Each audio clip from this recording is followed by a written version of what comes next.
بسم اللہ الرحمن الرحیم۔ شروع اللہ کے نام سے جو بڑا مہربان اور نہایت رحم فرمانے والا ہے۔ بلغ العلا بکمالہ، کشف الدجی بجمالہ، حسنت جمیع خصالہ، صلو علیہ وآلہ۔ اللہ تعالیٰ نے اپنے ماننے والوں کو، اپنے چاہنے والوں کو بڑی آسانیوں کا وعدہ فرمایا ہے، شرط صرف ایک شرط پر کہ متلاشی تلاش نہ چھوڑے، منزل حاصل ہو کر رہے گی۔ وہ خود ہی دل پیدا فرماتا ہے، خود ہی دلبر پیدا فرماتا ہے، اور خود ہی دلبر کا خالق ہے، بلکہ وہ خود ہی سر دلبراں ہے۔ زندگی میں مرشد تلاش کرنا، اور اگر کبھی خدا نخواستہ کچھ وقت کسی غلط مرشد کے پاس گزارنا پڑ جائے تو بھی اس کے خلاف لب کشائی نہ کرنا، یعنی کسی شخص کو بھی جب ایک بار اچھا کہہ دیا جائے تو اس سے جدا ہونے کے بعد بھی اس کے خلاف کچھ نہیں کہنا۔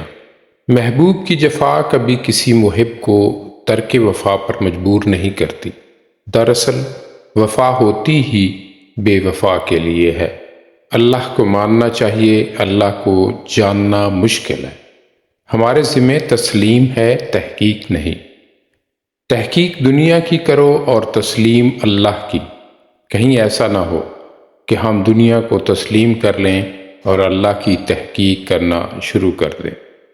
ہم دوسروں کے مال کی حفاظت کرتے رہتے ہیں، اور آنے والی نسل مال کے انتظار میں ہماری رخصت کی دعا کرتی رہتی ہے۔ کیا سکھی لوگ دکھیوں کا آسرا نہیں بن سکتے؟ جانے والوں کے لیے دعا کیا کرو اور انہیں بھول نہ جایا کرو۔ جانے والوں کا یہ بڑا کمال ہوتا ہے کہ زندہ رہنے والوں کو خدا کے ساتھ ملا جاتے ہیں۔ ایسا غم دے جاتے ہیں کہ زندہ رہنے والے خدا کے قریب ہو جاتے ہیں۔ اپنے اپنے مدار میں گردشیں کرنے والے ستارے آسمانوں کی رونقیں ہیں، اسی طرح کثرت رائے زندگی کی رونق ہے۔ جس طرح ہم اپنی رائے کو معتبر سمجھتے ہیں، اسی طرح دوسرا انسان بھی اپنی رائے کو معتبر اور مستند سمجھتا ہے۔ اپنا احترام مقصود ہو تو اختلاف رائے کا بھی احترام کرنا چاہیے۔ اگر میں رات کو آفتاب دیکھتا ہوں تو مجھے اس شخص کا بھی احترام کرنا چاہیے جو دن کو تارے دیکھتا ہے۔ ہر چند کے دونوں باتیں بظاہر ناممکن ہیں۔